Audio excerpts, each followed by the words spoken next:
My dear friend, welcome to my YouTube channel Lakshya shooters. मैं नशे त्रिपाठी आप सभी का अपने यूट्यूब परिवार में स्वागत करता हूँ। स्टूडेंट, जैसा कि हमने आपको बता रखा है कि हम लोग अभी जो है बेसिक जियोग्राफी देख रहे हैं, जो कि हर एग्जाम में काम देने वाला है। बेसिक जियोग्राफी कहने का मतलब है कि एक आधारित यानी कह सकते हैं एकदम निम्न स्तर से लेकर हाई लेवल तक हम लोग जियोग्राफी के बारे में देखेंगे। इस कौन से बैच में आप देख सकते हैं, तो इस बैच का हमने नाम रखा हुआ है अग्नि बैच, जो कि आपको हर एग्ज़ाम में जो भी क्वेश्चन आएगा उसमें एक क्वेश्चन जरूर लड़ाएगा। देखिए, आपको मैं एक चीज़ बता दूं, इसमें किसी भी तरीके का कोई अदर जैसे कह सकते हैं पॉलिटिक्स वगैरह की बात नहीं करूँगा।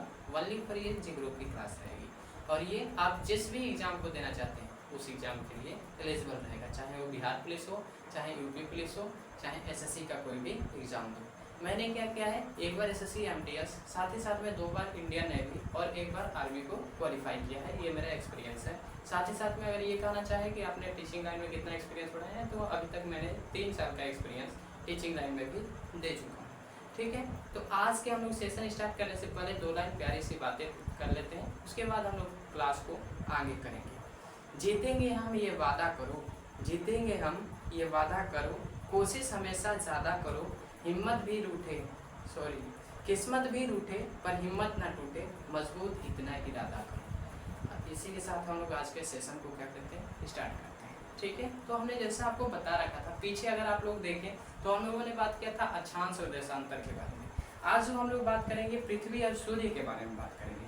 तो मैं अगर बेसिक चीज़ आपको बताऊँ, जैसे मान लीजिए मैं बताता हूँ कि जो हमारी पृथ्वी है, आप लोग या तो देखिए दोस्त, या तो आप लोग एसएट्यू उतारते चलें, या फिर मैं कहूँगा कि आप लोग स्क्रीनशॉट ले लें, या फिर कह सकते हैं आपके पास अगर नोट्स वगैरह है तो इसको लिख सकते हैं, मतलब कि उस पर नोट्स उतार सकते हैं। क्यों मैंने कहा, क्योंकि आप किसी भी एग्ज़ाम के, अगर पुलिस किसी भी स्टेट के पुलिस का एग्ज़ाम देते हैं, साथ ही साथ में अगर किसी एसएससी का एग्ज़ाम देते हैं, अब मैं ये नहीं कहूँगा कि एसएससी एमटीएस का देते हैं, सीएचएसएल का देते हैं, या फिर मतलब कह सकते हैं जीडी का देते हैं, आप किसी भी एग्जाम को देंगे तो लगभग हमको लगता है कि आपका 5 क्वेश्चन आता ही, इसमें ज़्यादा रहता है, इसमें 8 क्वेश्चन आते हैं। तो आपके लिए ये एलिजिबल रहेगा, क्योंकि मैं कहा ना कि निम्न स्तर से लेकर हम लोग एबव स्तर तक देखेंगे। आपसे मैंने एक और चीज़ कहा हुआ है कि हमारी जो ये बेसिक की क्लास रहेगी उसमें कोई भी हम लोग कह सकते हैं कि 20 मिनट से वीडियो ज़्यादा नहीं रहेगा, यानी कि आपको सिर्फ समझाने की कोशिश की गई है और हर वीडियो 15 से कह सकते हैं 12 मिनट के बीच में ही रहने वाली है। ठीक है,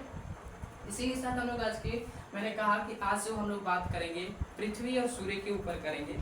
तो अगर मैं सबसे पहले बात करूं कि पृथ्वी एवं जो सूर्य होता है, एवं जो हमारे सूर्य होते हैं, ये किस दिशा में घूमते हैं, तो आप लोगों को पता होना चाहिए कि ये हमारे पूर्व से पश्चिम दिशा में, किस दिशा में घूमते हैं, तो पूर्व से हमारे पश्चिम दिशा में घूमते हैं।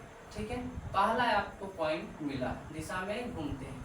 अब देखिए, ऐसे ही हमने कहा कि आपका जो जियोग्राफी है, इसको मैं जो जब भी लिखाऊंगा 1 लाइनर टाइप का लिखाऊंगा। जैसे आपको इस चीज़ में से पता क्या चला, तो मैंने बताया कि हमारी जो पृथ्वी है, यानी कह सकते हैं जो हमारी अर्थ है, और साथ ही साथ में जो हमारे सूर्य हैं किस दिशा में घूमते हैं। सवाल आपका आता है कि कुछ लोग क्या करते हैं कि उल्टा मार्क कराते हैं, पश्चिम से या तो पूर्व मार्क आएंगे, या फिर मतलब बेसिकली क्या होता है, हमें कन्फ्यूजन आता है पृथ्वी में कि पृथ्वी हो सकती है सर कि पश्चिम से पूरब। कुछ लोग तो इतना कंफ्यूज रहते हैं, उन्हें पता नहीं रहता है कि रोटेशन रेवोल्यूशन में अंतर होता है या नहीं।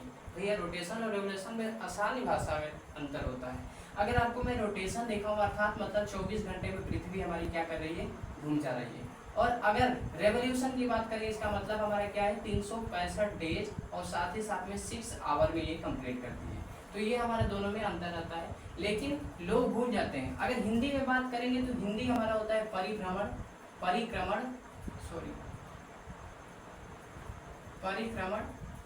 और एक हमारा होता है परिभ्रमण। ठीक है, ये हमारे दोनों में डिफरेंस होता है। परिक्रमण क्या होता है, ऐसे ही नाम से भी पता चल रहा है, परिक्रमा पृथ्वी कितने देर में पूरा कर सकती है, 24 आवर्स।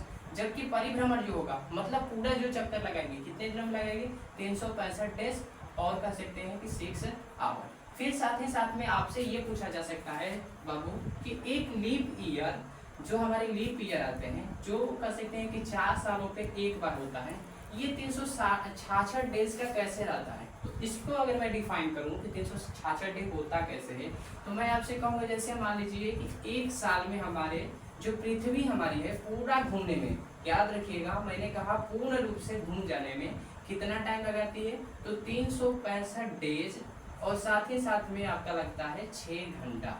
ठीक है, अब आप इस हिसाब से 4 साल में अगर निकालेंगे तो ये 6 क्या होगा, अगर 6 से इंटू 4 कर दें तो आपका 6×4 = 24, या फिर अगर जो इंग्लिश मीडियम से इन्वॉल्व है तो 6 × 4 = 24, अर्थात ये एक दिन हो गया। और जब यही 365 में हमारे 4 साल के बाद एक दिन जुड़ जाता है तो हमारे कितने हो जाते हैं, तो 366 दिन, अर्थात इसी को हम लोग क्या बोलते हैं, लीप ईयर बोल देते हैं।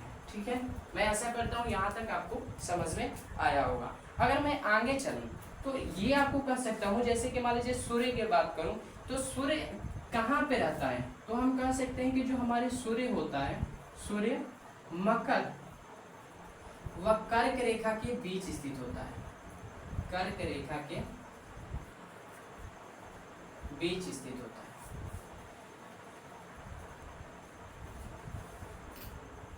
अभी हमारे कह सकते हैं एक गांव के थे, ग्रामीण कह सकते हैं गांव के लोग भैया थे। अब मैं उनको भैया नहीं बोल सकता क्योंकि मैं खुद भी एक पुलिस की तैयारी करा रहा हूँ, तो भैया बोलना उचित नहीं होगा। वो गए हुए थे तो उन्होंने हमसे कहा कि एक सवाल आया हुआ था कि ऐसा कौन सा, जैसे मान लीजिए ये हमारी पृथ्वी है, अर्थ है, ठीक है, अच्छा तो नहीं है लेकिन थोड़ा मतलब समझने के लिए है, क्योंकि यहाँ पे गोला बनाना थोड़ा मुश्किल होता है। ये हमारी अर्थ है, तो उन्होंने कहा कि एक सवाल इसमें आया हुआ था कि ऐसा कौन सा लाइन है जो हमारी अर्थ को, यानी हिंदी में बोले तो हमारी पृथ्वी को 2 हेमिस्फेयर में डिवाइड करता है। अब हेमिस्फेयर भी कुछ लोग को पता नहीं होगा, तो हेमिस्फेयर का मतलब जैसे आप लोग पढ़ते हैं साउथर्न हेमिस्फेयर, साउथर्न हेमिस्फेयर कह सकते हैं, और एक हमारा होता है कह सकते हैं नॉर्दर्न हेमिस्फेयर, या फिर जिसको हम लोग नॉर्थ हेमिस्फेयर के भी नाम से जानते हैं। अब ये कहेंगे सर ये होता क्या है, तो मैं यहाँ पे तो पहले बात हुई थी लाइन की, भैया ने बोला कि ऐसा भाई पूछा गया था कि ऐसा कौन सा मतलब पृथ्वी का लाइन है जो कि 2 पार्टों में डिवाइड करते हैं। बताइए कितना आसान सवाल है, और ये उनसे नहीं हो पाया। अब आपको बताइए कि अगर इतना छोटा सवाल आपको नहीं आता है और आप सोच रहे हैं कि बिहार पुलिस या फिर उत्तर प्रदेश पुलिस में हो जाए, कैसे पॉसिबल है? ये आपको हो सकता है कि अभी आपको ना पता चल रहा हो कि इंग्लिश में बताएं इसलिए, लेकिन हमको आशा है कि आप लोग को ये आता होगा। कैसे आता है इसको भी मैं दिखाता हूँ। ये जो पृथ्वी हमारी पृथ्वी के बीच से एक रेखा गुजरती है जिसको हम लोग 0 डिग्री का नाम देते हैं, अर्थात 0 डिग्री को हम लोग इंग्लिश में इक्वेटर भी कहते हैं, और इसी इक्वेटर को मैं कहूंगा कि हिंदी में भूमध्य रेखा भी कहते हैं। अच्छा, भूमध्य रेखा का मतलब ही देखिए, मैं इसी को डिफाइन कर दूं कि भूमध्य रेखा होता क्या है। तो भू का मतलब क्या होता है बाबू?